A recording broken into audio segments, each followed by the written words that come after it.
Was اور نصیحتیں، لفظ لفظ حکمتیں، ابر علم و آگہی سے برستی بارشیں، شرع کے امور سے، دین کے شعور سے، قلب و ذہن جگمگاتے ہیں سچ کے نور سے۔ خطبہ جمعۃ المبارک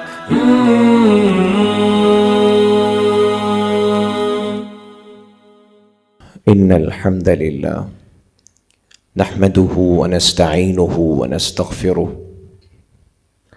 ونعوذ باللہ من شرور انفسنا ومن سیئات اعمالنا من يهده اللہ فلا مضل له ومن يضلل فلا هادی له واشهد ان لا الہ الا اللہ وحدہ لا شریک له وأشهد أن محمدًا عبده ورسوله أما بعد فإن خير الحديث كتاب الله وخير الهدي هدي محمد صلى الله عليه وسلم وشر الأمور محدثاتها وكل محدثة بدعة وكل بدعة ضلالة وكل ضلالة في النار فأعوذ بالله من الشيطان الرجيم يا أيها الذين آمنوا اتقوا الله حق تقاته ولا تموتن إلا وأنتم مسلمون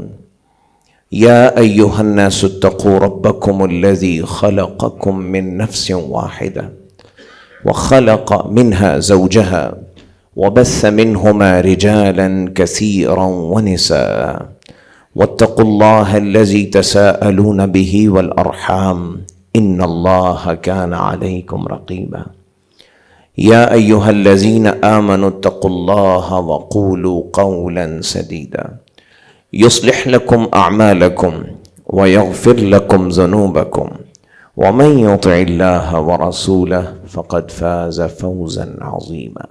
سامعین مکرم، حضرات ذی وقار، بطور مسلمان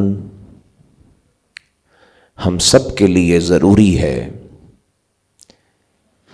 کہ ہم اسلامی تاریخ اور اس میں پیش آنے والے عظیم الشان واقعات کو اپنے ذہنوں میں تازہ رکھیں،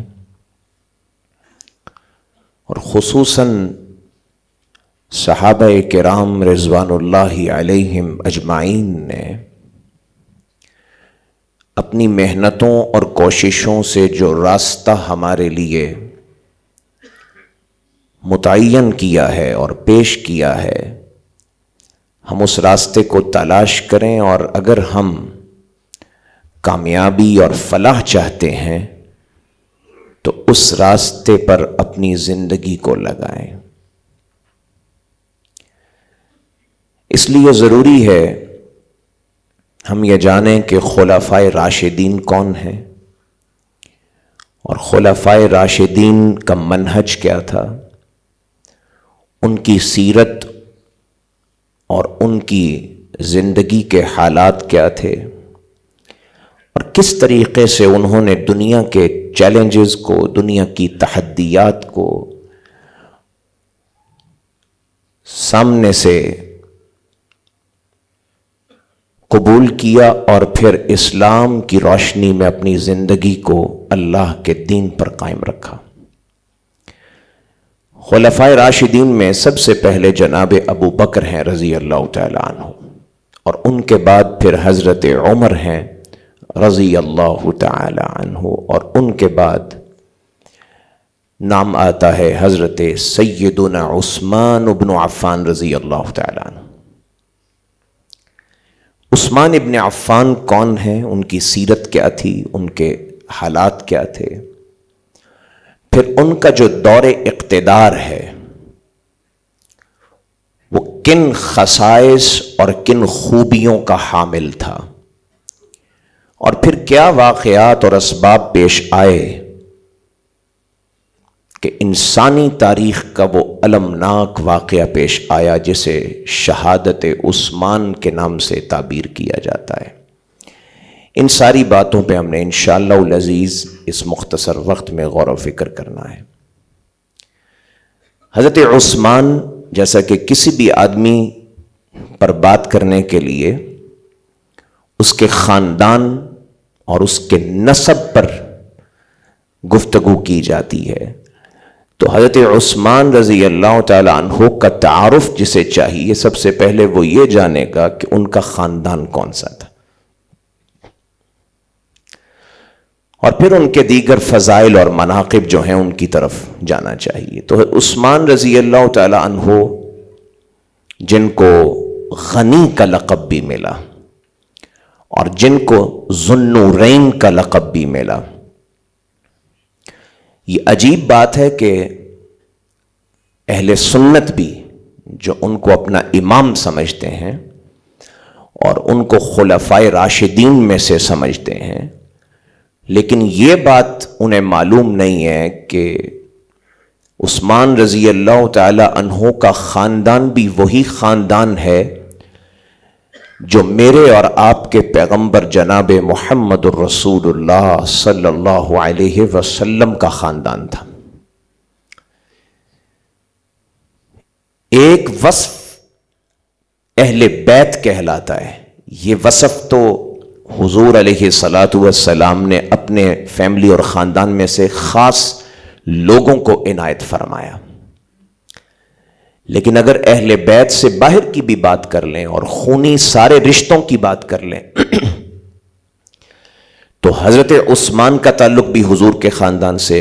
حضرت عثمان کے جو والد ہیں عفان، گو کہ یہ مسلمان نہیں ہو سکے اور زمانہ جاہلیت میں ہی دنیا سے چلے گئے تھے،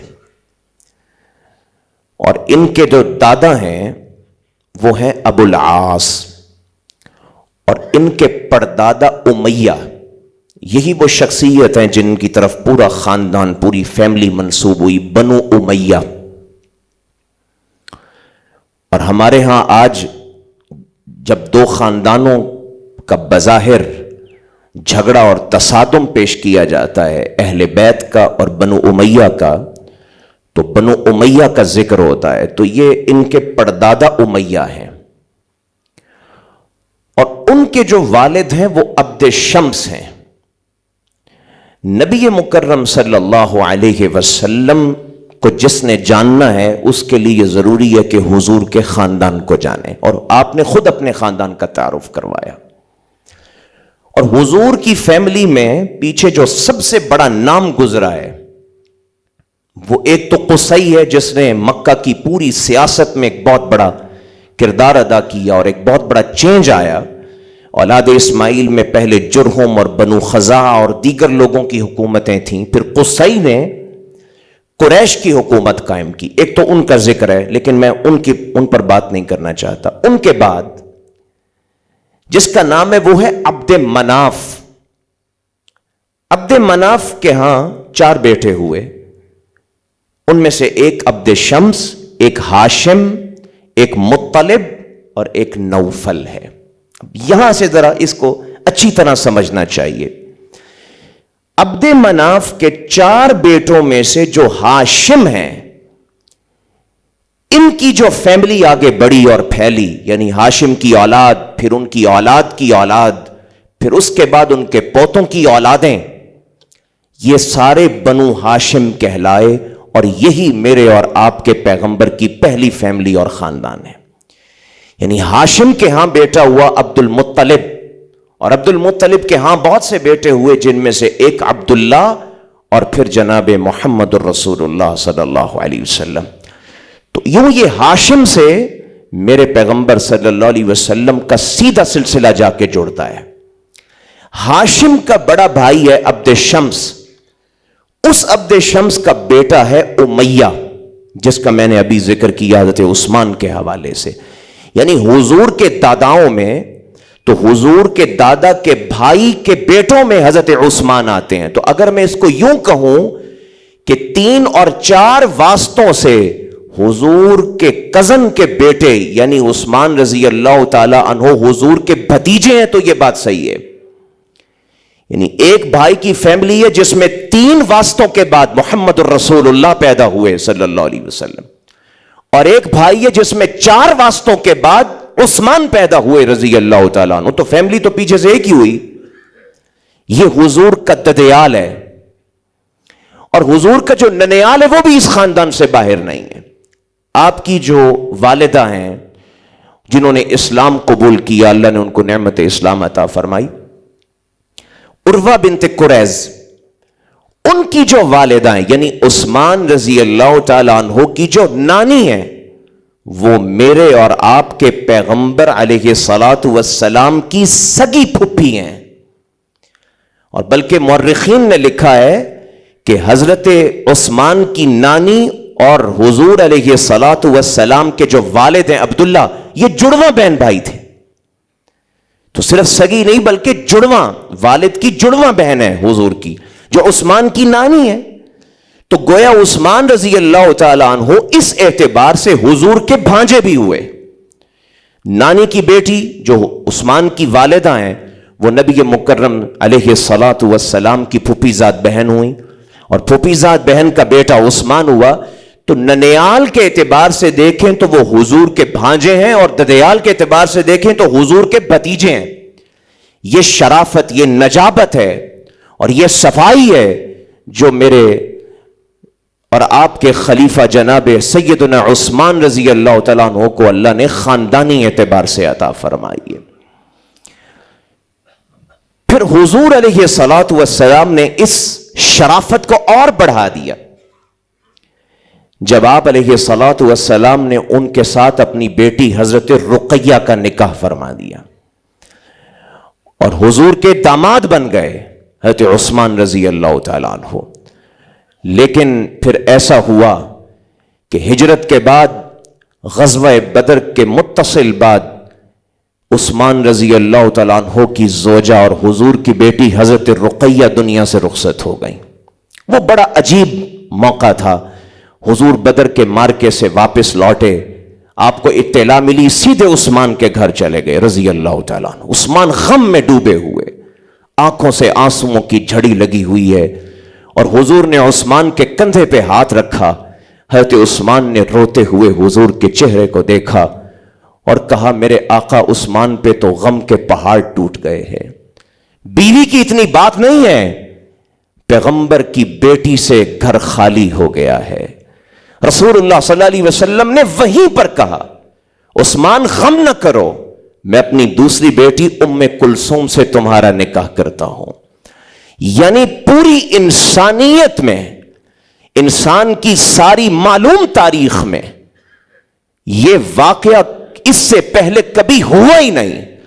کوئی شخص اس اعتبار سے عثمان کے ہم پلہ اور ہم رتبہ ہو ہی نہیں سکتا۔ اللہ نے 313 رسول بھیجے اور 1,24,000 نبیوں کو مبعوث فرمایا، ان کے بیٹے بھی ہوئے، ان کی بیٹیاں بھی ہوئیں، لیکن تاریخ عالم میں ایسا کبھی نہیں ہوا کہ کسی نبی نے اپنی 2 بیٹیوں کا نکاح ایک شخص کے ساتھ کیا ہو۔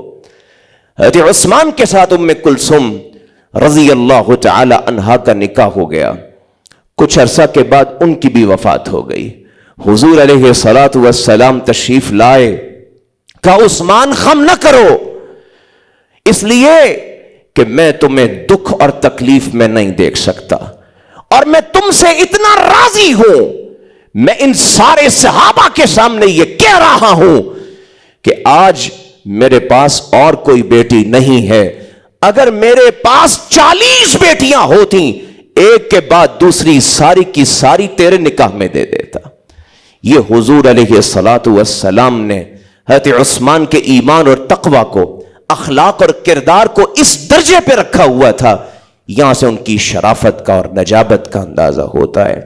پھر عثمان رضی اللہ عنہ کا ایک خاصہ کیا ہے جو ان کے علاوہ کسی اور کو نہیں ملا، صرف ان کے نصیب میں آیا۔ حضور کے عہد مبارک میں 2 مرتبہ ایسا ہوا کہ عثمان موجود نہیں تھے، سرور کونین نے ان کو موجود تصور کیا۔ ایک واقعہ بدر کا مارکہ ہے، جب رسول اللہ صلی اللہ علیہ وسلم صحابہ کو لے کے بدر کے میدان میں اکٹھے ہوئے اور کفر اور اسلام کا پہلا مارکہ ہوا، اور جب اس کا نتیجہ نکلا، صحیح بخاری کی روایت ہے، حضور نے فرمایا ان اللہ اطلع علی اہل بدر، اللہ بدر والوں کی طرف توجہ کر کے اعلان کر رہا ہے یا اہل بدر اعملوا ما شئتم قد وجبت لکم الجنہ، اے بدریو آج کے بعد جو بھی عمل کر لو اللہ تم سے ناراض نہیں ہوگا، اس نے جنت کو تمہارا مقدر بنا دیا ہے۔ اس بدر کے معرکے میں رسول کائنات صلی اللہ علیہ وسلم تیاری کر رہے ہیں، قافلے چلنے کے لیے تیار ہیں۔ عثمان آئے بارگاہ نبوت میں اور کہا حضور میں بھی مجاہدین کے ساتھ ہم رکاب ہونا چاہتا ہوں۔ جذبہ شہادت سے لبریز حضرت عثمان ہیں، رسول اللہ علیہ الصلوۃ والسلام خاموش ہیں، اس لیے کہ عثمان کے گھر میں بیٹی رقیہ بیمار ہیں۔ اللہ نے آسمان سے جبریل کو بھیجا اور کہا میرے محبوب سے کہو عثمان کو حکم دے، عثمان تمہیں مجاہدوں کے ساتھ بدر کے میدان میں جانے کی ضرورت نہیں ہے، تم نہیں بھی جاؤ گے، اللہ نے پھر بھی تمہارا نام بدر کے غازیوں میں شمار کر دیا ہے۔ موجود نہیں تھے، رسول اللہ علیہ الصلوۃ والسلام نے موجود تصور کیا۔ پھر جب مال غنیمت تقسیم ہو رہا ہے اور مال غنیمت بدر کے غازیوں کو مل رہا ہے، حضور نے فوجیوں کو دیا، مجاہدوں کو دیا، اور پھر کہا یہ حصہ بھی رکھ دو۔ پوچھا کس کا حصہ ہے؟ کہا یہ میرے عثمان کا حصہ ہے۔ اور دوسری مرتبہ جب حضور علیہ الصلوۃ والسلام حدیبیہ کے مقام پر تھے، آپ نے قریش والوں سے سفارت کے لیے اور ان کے ساتھ اپنے ڈائلاگ کے لیے کسی کو بھیجنا چاہ تو پہلے حضرت عمر سے بات کی۔ حضرت عمر جیسا شجاع بھی چشم فلک نے نہیں دیکھا، لیکن آپ ذرا تصور کیجئے حضرت عمر نے کیا جواب دیا۔ رسول اللہ نے فرمایا عمر تم جاؤ اور قریشیوں کو جا کے بتاؤ کہ یہ 1400 لوگ لڑنے کے لیے نہیں آئے، پرامن طریقے سے عمرہ کرنے کے لیے آئے ہیں۔ حضرت عمر نے کہا نہیں اللہ کے رسول، اگر میں جاتا ہوں میرا قبیلہ وہاں میرے دفاع کے لیے موجود نہیں تو وہ تو مجھے قتل کر دیں گے، تو کسی اور کا انتخاب کر لیجئے۔ رسول اللہ علیہ الصلوۃ والسلام نے عثمان کا انتخاب کیا اور عثمان چلے گئے، رسول اللہ کا اشارہ ملا عثمان چلے گئے۔ اور جب وہاں پہنچے مکہ میں کسی نے افواہ پھیلا دی کہ حضرت عثمان کو شہید کر دیا گیا ہے۔ رسول کائنات صلی اللہ علیہ وسلم نے 1400 جانثاروں کو درخت کے سائے میں جمع کیا۔ قرآن اس درخت کا تذکرہ بھی کرتا ہے اور پھر یہ بھی کہتا ہے لقد رضی اللہ عن المؤمنین اذ یبایعونک تحت الشجرہ، وہ جانثار اور فداکار جو اس درخت کے سائے میں بیٹھ کر آپ کے ہاتھ پہ بیعت کر رہے تھے، اللہ اعلان کرتا ہے کہ اللہ ان سب سے راضی ہو گیا ہے۔ اس بیعت میں عثمان موجود نہیں تھے، وہ مکہ میں گئے ہوئے تھے، رسول اللہ بیعت لے رہے تھے۔ اور صحیح بخاری کی روایت ہے حضور صلی اللہ علیہ وسلم نے اپنے دائیں ہاتھ کو بلند کیا اور کہا میرے ساتھیوں یہ ہاتھ محمد کا ہاتھ نہیں ہے، عثمان کا ہاتھ ہے۔ آج ہمارے ساتھ اس بیعت میں عثمان بھی شریک ہے۔ موجود نہیں تھے، رسول اللہ علیہ الصلوۃ والسلام نے موجود تصور کیا اور حضور علیہ الصلوۃ والسلام نے حضرت عثمان کو جنتی قرار دیا۔ ایک نہیں، دو نہیں، 20 مقامات پہ آپ نے جب 10 لوگوں کے نام گنوائے، ابو بکر فی الجنہ وعمر فی الجنہ، اس میں بھی فرمایا وعثمان فی الجنہ، لیکن یہ جنت عثمان کو ایسے نہیں ملی۔ عثمان نے قربانی، صبر، استقامت اور تحمل اور بردباری کی وہ داستان قائم کی ہے اپنی زندگی میں جس کی مثال انسانی تاریخ میں نہیں ملتی۔ وہ وقت کس کو یاد ہے جب حضور ہجرت کر کے مدینہ میں تشریف لائے، لوگوں کے پاس 2 وقت کی روٹی بھی کھانے کے لیے موجود نہیں تھی۔ انصار وہ تھے جنہوں نے مہاجرین کا بوجھ اٹھایا ہوا تھا، اور مہاجر وہ تھے جو اپنا سب کچھ لٹا کے آئے تھے۔ ایسے عالم میں پورے مدینے میں صرف ایک میٹھے پانی کا کنواں ہے جس کا مالک روما یہودی ہے۔ اس نے کہا مسلمانوں کو پانی نہیں ملے گا۔ حضور منبر پہ بیٹھے، صحابہ کو جمع کیا، کہا میرے ساتھیوں مسلمانوں کے لیے پانی پینا مشکل ہو گیا ہے، آج تم کچھ پیسے فنڈز جمع کرو تاکہ یہ پانی جو ہے خرید کر مسلمانوں کو پلایا جا سکے۔ اس مجمع میں حضرت علی بھی موجود تھے، حضرت حمزہ بھی موجود تھے رضی اللہ تعالی عنہما، رسول اللہ کے اہل بیت بھی تھے، صحابہ بھی تھے۔ لیکن کیا ہوا؟ ہاتھ اٹھا تو اس مہاجر کا اٹھا جس کو لوگ عثمان کے نام سے جانتے تھے، کہ رسول اللہ آپ نے یہ جب کہہ دیا ہے جو اس کنویں کو خریدے گا میں اپنے ہاتھ سے اسے حوض کوثر کا پانی پلاؤں گا، اب کسی اور سے پیسے نہ لیجئے، یہ سارے پیسے عثمان دینے کے لیے تیار ہے۔ عثمان بھی اس وقت تکلیف سے گزر رہے تھے، حالات کی تنگی سے گزر رہے تھے، لیکن اپنی پونجی کو حضور کے کہنے پہ لگایا۔ حضور نے کنواں آدھا خریدا، ایک دن یہودی ایک دن مسلمان، اور حضور کی رحمت اور شفقت کا کیا کہنا، کہا جس دن مسلمان پیئیں گے یہودی تم بھی آ جاؤ، ہم تمہیں مفت پانی دیں گے۔ اب اس کا کاروبار تو ٹھپ ہو گیا، جس دن یہودیوں کا دن ہوتا یہودی سے کوئی پانی خریدنے کے لیے تیار نہ ہوتا۔ یہودی آیا اور کہا رسول اللہ صلی اللہ علیہ وسلم سے اگر یوں کرنا ہے تو پھر باقی بھی خرید لیں۔ حضور پھر بیٹھ گئے اور صحابہ کے مجمع میں پھر کہا ابھی آدھا کنواں عثمان نے لیا ہے اور اب ہم سارا کنواں خریدنا چاہتے ہیں۔ اس سے پہلے کہ کوئی اور اٹھتا عثمان اٹھے، کہ رسول اللہ آپ اپیل نہ کریں، کسی اور کو نہ کہیں، باقی کنویں کی قیمت بھی عثمان اپنی جیب سے ادا کرنے کے لیے تیار ہے۔ حضرت عثمان نے قربانی کی داستان ہے، کچھ عرصہ گزرا حضور جمعہ پڑھاتے تھے اور یہ مسجد نبوی روئے زمین پر وہ آخری مسجد ہے جس کو کسی اللہ کے نبی اور رسول نے تعمیر کیا ہو۔ اس مسجد کا دامن تنگ ہو گیا، جوک در جوک لوگ نماز پڑھنے کے لیے آتے۔ حضور نے دیکھا مسجد تنگ پڑ گئی ہے، صحابہ کا ایک بڑا اجتماع ہوتا ہے، آپ نے فرمایا میرے دوستو کون ہے میں ضمانت دیتا ہوں اللہ کی جنتوں میں محلات کی جو اس مسجد کی توسیع کرے گا۔ عثمان اٹھے اور کہا رسول اللہ یہ 25,000 سونے کے دینار پیش کر رہا ہوں، اب مسجد کے لیے جگہ خریدتے جائیں اور اس مسجد کی توسیع کرتے چلے جائیں۔ یہ قربانیاں عثمان رضی اللہ عنہ نے دی، اور وہ وقت بھی ہمیں یاد رکھنا چاہیے جس کو قرآن نے جیش العسرہ کہا ہے، تنگیوں کا زمانہ، لمبا سفر، رومیوں سے جہاد کے لیے اعلان ہو گیا ہے، صحابہ تیاری کر رہے ہیں بہت بڑے پیمانے پر، لیکن کیا کریں اتنا لمبا سفر، اونٹ بھی تھوڑے، سواریاں بھی تھوڑی، اور دنیا کی سپر پاور سے ٹکراؤ ہے، اور حضور بیٹھ گئے پریشان ہیں۔ صحابہ کو کہنے لگے کون ہے جو 100 اونٹ اللہ کے جہاد کے لیے دے دے۔ رسول اللہ صلی اللہ علیہ وسلم نے ابھی اعلان کیا ہے، صحابہ کے مجمع میں جب آواز آئی آپ نے نگاہ کو اٹھا کے دیکھا تو عثمان کھڑے، کہ رسول اللہ 100 اونٹ میں اللہ کی راستے میں جہاد میں دیتا ہوں۔ حضور نے فرمایا عثمان اللہ تجھ سے راضی ہو جائے، بیٹھ جاؤ۔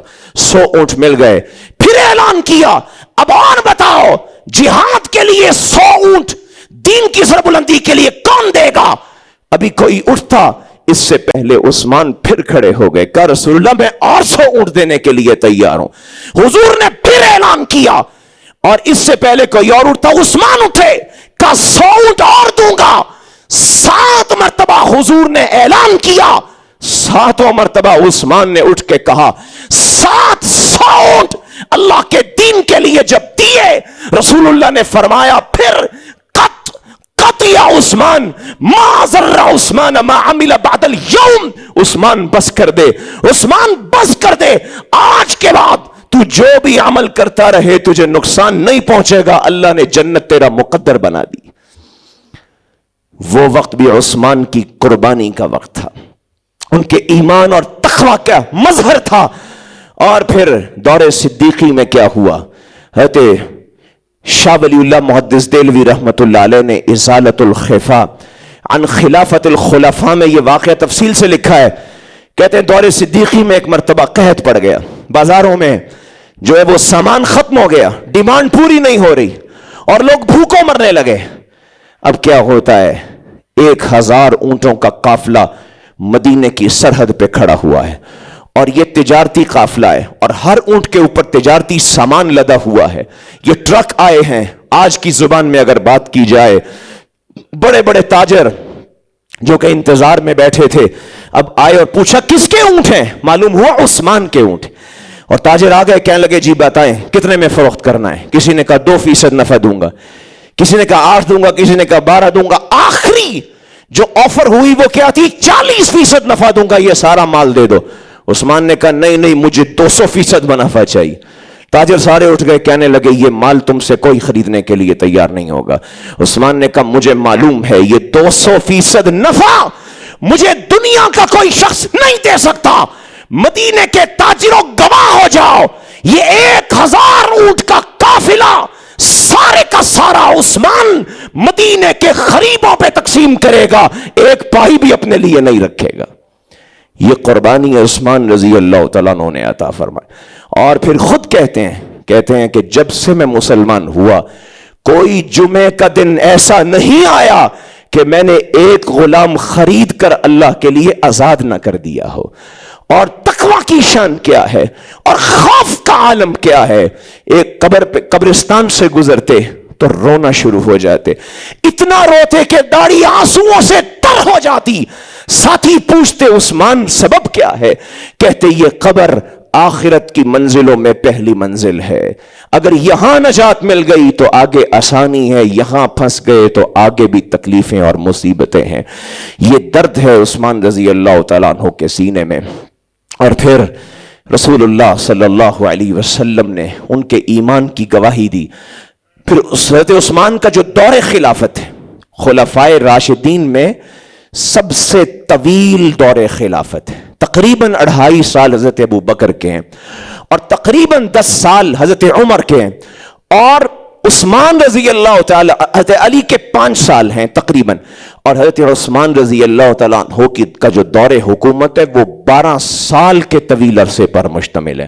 اور پہلے 8 سال تو اتفاق کے, فتوحات کے, اسلام کی سربلندی کے, جس کا ذکر میں بعد میں کرتا ہوں. آخری 4 سالوں میں فتنے پیدا ہوئے اور ان فتنوں کے اسباب کیا تھے ان کا بھی ذکر ہوگا. تو سب سے طویل دور خلافت بھی ہے تو عثمان رضی اللہ تعالی عنہ کا ہے. اور اس دور میں کیا کچھ ہوا, امت کے لیے کیا کچھ ہوا. سب سے بڑا کارنامہ جو حضرت عثمان نے سر انجام دیا وہ قرآن مجید کو جمع کرنے کا کارنامہ ہے. یہ قرآن صحابہ کے سینوں میں محفوظ تھا, لوگوں کو زبانی یاد تھا, حوالہ موجود نہیں تھا کہ اگر کوئی آدمی بھول جائے, اسے چوک ہو جائے تو کون سی آیت ہے, کس صورت میں ہے, کہاں سے شروع ہوتی ہے, کہاں ختم ہوتی ہے, کس حوالے سے اس کو ٹیلی کر کے صحیح کیا جائے گا, یہ پتہ نہیں چلے گا. لیکن عثمان رضی اللہ تعالیٰ عنہ نے صحابہ کی ایک ٹیم تشکیل دے دی اور ان کی ڈیوٹی لگا دی. 40 سے زیادہ یہ صحابہ تھے اور ان کا ٹیم لیڈر جو ہے زید ابن ثابت کو بنا دیا اور کہا کہ آپ نے پوری سرزمین سے جو حفاظ ہیں ان کو اکٹھا کرنا ہے, قرآن مجید کا رسم جو ہے اس کو متعین کر دیا, اس کو لکھنا ہے اور اس کو محفوظ کرنا ہے. پھر اس کی 8 یا 6 نسخے بنائے جو آتھورائزڈ نسخے تھے سرکاری سطح پہ, پھر ان کو پوری ریاست میں اور پوری اسلامی حکومت میں پھیلا دیا گیا. یہ سب سے بڑا کارنامہ ہے جو حضرت عثمان رضی اللہ تعالیٰ عنہ نے سر انجام دیا. آج میں اور آپ کلام اللہ کے الفاظ سے اپنی آنکھوں کو روشن کرتے ہیں اور ہمارے بچے اپنے سینوں میں اس کو یاد کر کے منور کرتے ہیں. اس کا سبب کیا ہے؟ عثمان رضی اللہ تعالیٰ عنہ کا سینوں میں محفوظ ہوئے قرآن کو صفحات میں محفوظ کرنا ہے. اور اس کے بعد تاریخ نے بہت زیادتی کی اور صحیح نقشہ حضرت عثمان کا پیش نہیں ہو سکا.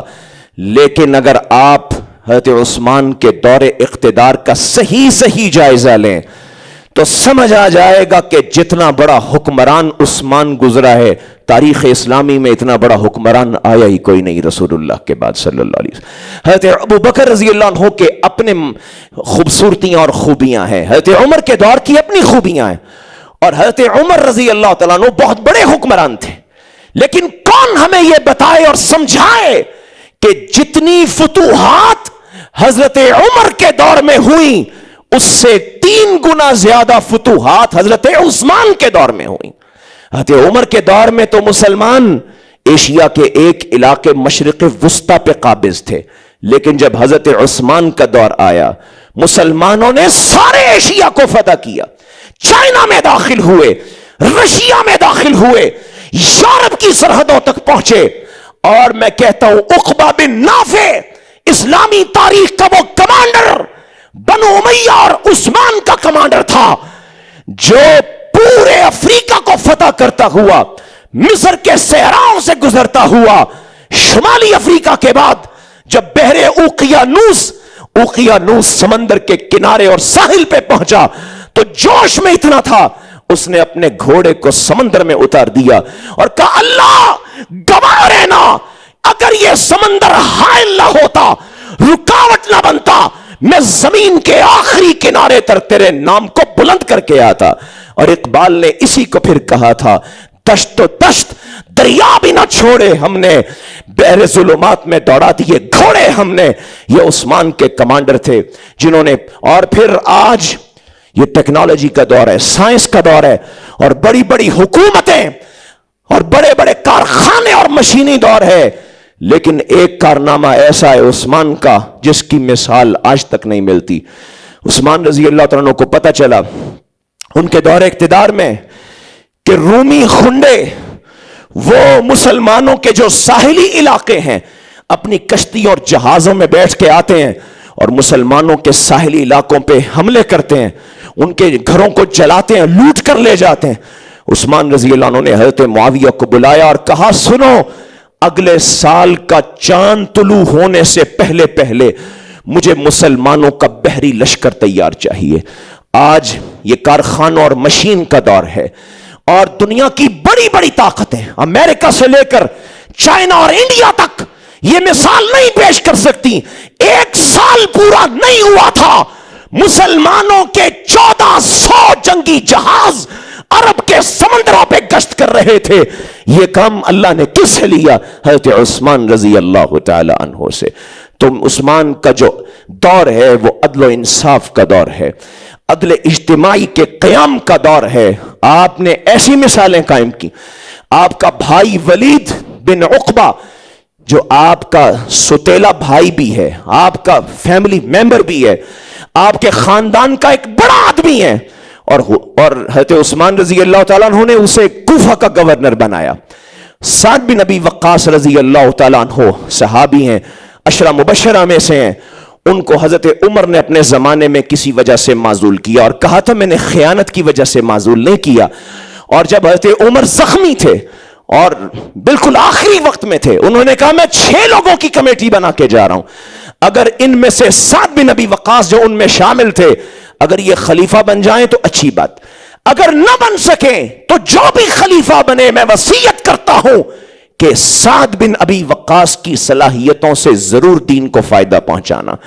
تو ولید سے پہلے عثمان رضی اللہ تعالیٰ نے حضرت سعد کو وہاں کا گورنر بنایا، پھر عبداللہ بن مسعود رضی اللہ تعالیٰ عنہ کے ساتھ ان کا اختلاف ہوا، ان کو معزول کر دیا، ولید کو بنا دیا۔ ولید آپ کی ماں کی طرف سے آپ کا بھائی ہے۔ لوگ آئے اور کہنے لگے ولید میں یہ خرابی ہے، ولید میں یہ خرابی ہے۔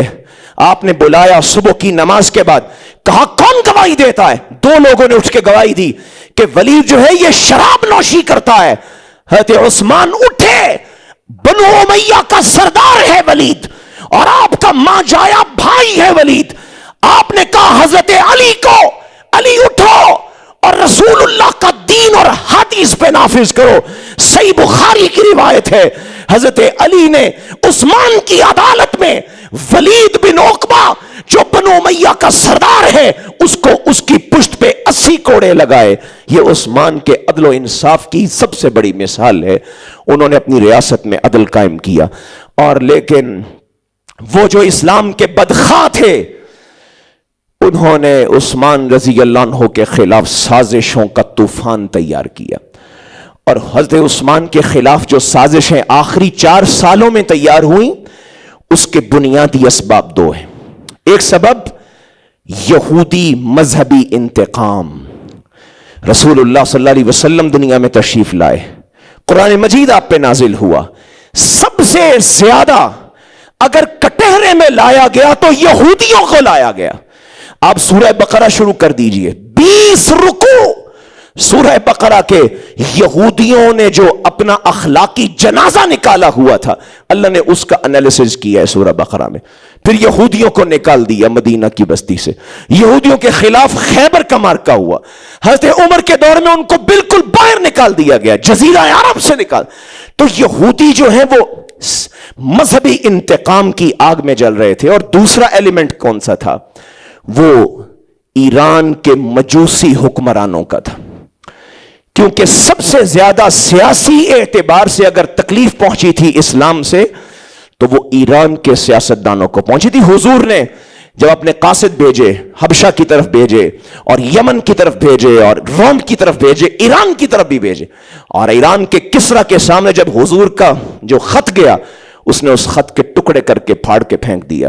حضور علیہ الصلوۃ والسلام کو پتہ چلا، تو آپ نے فرمایا جس طرح کسرا نے میرے اس خط کے ٹکڑے کیے ہیں، ایک دن آئے گا اللہ اس کی سلطنت کے بھی ٹکڑے کر دے گا. اور پھر حضرت عمر کے دور میں وہ ہوا. مسلمانوں نے پوری طرح ایران کو نیست و نابود کر کے رکھ دیا. اب ایک طرف ایران کا مجوسی سیاسی انتقام اور دوسری طرف یہودیوں کا مذہبی انتقام، یہ دونوں حضرت عثمان کے دور میں جمع ہو گئے. حضرت عمر کے دور میں ان کو پنپنے کا موقع نہیں ملا. یمن کا یہودی عبداللہ بن سبا، جس طرح مسیحیوں کی تاریخ میں سینٹ پال نے پوری عیسائی حضرت عیسیٰ علیہ السلام کی فکر کو خراب کیا تھا، اور اس نے آ کے ان کو انہی میں سے ایک عالم بن کے یہ سمجھایا کہ نہیں عیسیٰ تو خود ہی خدا تھے، یا خدا کے بیٹے تھے، یا تین میں سے ایک تھے. اسی طریقے سے جس طرح دین ابراہیم سے ان کو ہٹانے کے لیے مشرکین مکہ جو پرانے تھے، ان کو عمر بن لوہائی نے کام کیا. تو ایک کریکٹر ہوتا ہے، ایک کردار ہوتا ہے جو قوموں کی زندگی کو یا تو بہتر بنا دیتا ہے یا ان کو زوال کے پاتال میں اتارتا ہے. مسیحیوں کو سینٹ پال نے اتارا اور عرب کو عمر بن لوہائی نے اتارا. مسلمانوں کے اندر فتنوں کو پھیلانے والا عبداللہ بن سبا پیدا ہوا. یہودی تھا لیکن جھوٹا اسلام کا لباس پہنا، عالم بن گیا. اب یہ اپنے ساتھ یمن کے یہودیوں کو ملاتا ہے، پھر یہ ایران میں جا کر وہاں کے مجوسیوں کو ملاتا ہے. تو جو صوبائی تحریک ہے جو عثمان کے خلاف کھڑی ہوئی، وہ اصل میں حضرت عثمان کے خلاف نہیں تھی، وہ اسلام کے خلاف تھی، وہ محمد رسول اللہ کے خلاف اور ان کے دین کے خلاف تھی. اس کے اندر یہ مجوسی اور یہودی موجود تھے. اب کیا ہوتا ہے، انہوں نے یہ فیصلہ کیا کہ جب تک خلافت کا مرکز نہیں ٹوٹے گا، جب تک خلیفہ ختم نہیں ہوگا، جب تک انتشار پیدا نہیں ہوگا، مسلمانوں کو گرانا ممکن نہیں ہے. اس لیے سب سے پہلا ہدف عثمان کو بنایا گیا رضی اللہ تعالی. یہاں سے ان کے دور کے آخری 4 سال شروع ہوتے ہیں. صوبائی تحریک کھڑی ہوتی ہے، عثمان رضی اللہ تعالیٰ عنہ کے خلاف سازشوں کا انبار لگایا جا رہا ہے، ان کے کردار کے اوپر سوالات اٹھائے جا رہے ہیں اور ان کے فیصلوں کو جانبدارانہ فیصلے قرار دیا جا رہا ہے. حالانکہ عثمان عدل و انصاف سے فیصلے کرنے والے، جس کے ایمان اور جس کے تقوی کی گواہی محمد الرسول اللہ نے دے دی ہو، وہ غلطی کیسے کر سکتا ہے؟ لیکن سازشی تو سازش بناتے ہیں. صوبائی تحریک اٹھتی ہے اور یہ 1800 سے زیادہ باغیوں کا گروہ مدینہ کی طرف بڑھتا ہے اور مدینہ کا محاصرہ کر لیتا ہے. ابو ہریرہ رضی اللہ تعالیٰ عنہ آئے اور آ کر کیا کہتے ہیں عثمان رضی اللہ عنہ سے کہ باغی تو مدینے کے گرد آ گئے اور محاصرہ کر لیا ہے. آج بھی رسول اللہ کے 700 صحابہ مدینے میں موجود ہیں. آپ اشارہ کریں، ہم اپنی جانوں کے نذرانے پیش کر کے ان باغیوں کو یہاں سے واپس بھیج دیں گے. عثمان کہنے لگے نہیں ابو ہریرہ، وہ تلوار جو اللہ کے دین کے لیے اٹھتی رہی ہے، عثمان کبھی اس تلوار کو اپنے اقتدار کو تحفظ دینے کے لیے نہیں اٹھائے گا. اور پھر یہ بھی پتا ہے ہمیں کہ شام میں 60,000 کی فوج انتظار میں بیٹھی ہے. عثمان کا اشارہ ہو جائے، باغیوں کو کلا کما کر دیا جائے. عثمان کہتے ہیں 60,000 تو دور کی بات ہے، میں 60 لوگوں کو بھی اپنے دروازے پر تعینات کرنے کے لیے تیار نہیں ہوں. یہ وہ داستان ہے. میں نے اسی منبر پہ حضرت حسین کی شہادت کا تذکرہ بھی کیا ہے. اسلامی تاریخ میں حضرت حمزہ بھی شہید ہوئے جو سید الشہداء کہلائے، علی بھی شہید ہوئے اور عمر بھی شہید ہوئے، حسین بھی شہید ہوئے رضوان اللہ علیہم اجمعین. لیکن جو مظلومانہ شہادت عثمان کی ہوئی، اس کی مثال ہمیں نہیں ملتی. اس لیے کہ جو قربانی، جو صبر، جو تحمل، جو بردباری عثمان نے پیش کی، کوئی اور پیش نہ کر سکا. حضرت حسین کے کربلا کے واقعات کو پیش کیا جاتا ہے اور وہ شہادت بھی عظیم شہادت ہے، اس میں کوئی شک نہیں ہے. لیکن وہاں کیا ہے؟ وہاں یہاں بھی لشکر ہے گو کہ تھوڑا ہے، مخالفوں کا بھی لشکر ہے گو کہ بڑا ہے. یہاں بھی حسین نے تلوار اٹھائی ہے اور مخالف بھی تلوار اٹھا رہے ہیں. یہاں بھی جانثار ہیں، وہاں بھی فداکار ہیں. لیکن عثمان تنہا اپنے گھر میں ہے اور ساری کائنات عثمان کے اشارے پہ گردن کٹانے کے لیے تیار ہے.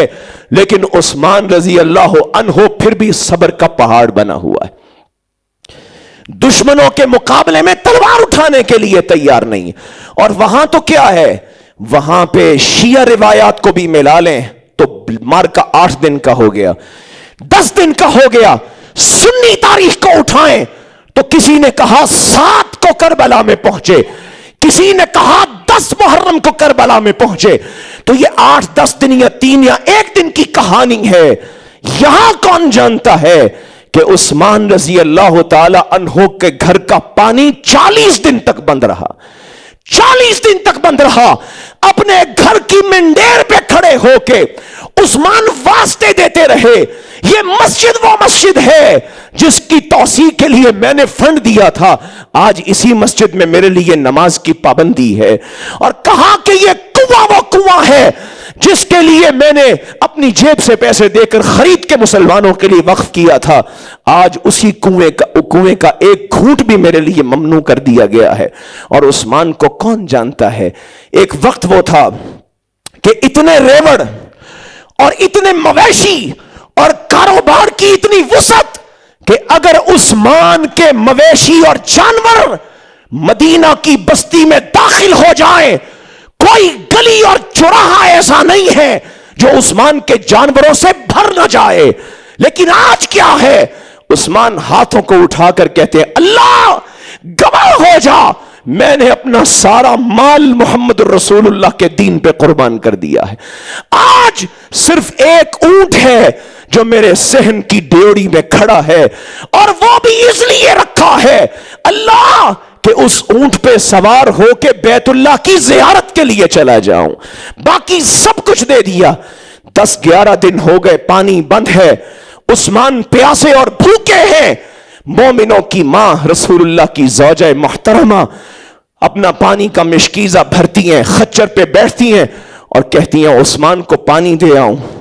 باغی کون بتائے یہ ظلم کی داستان؟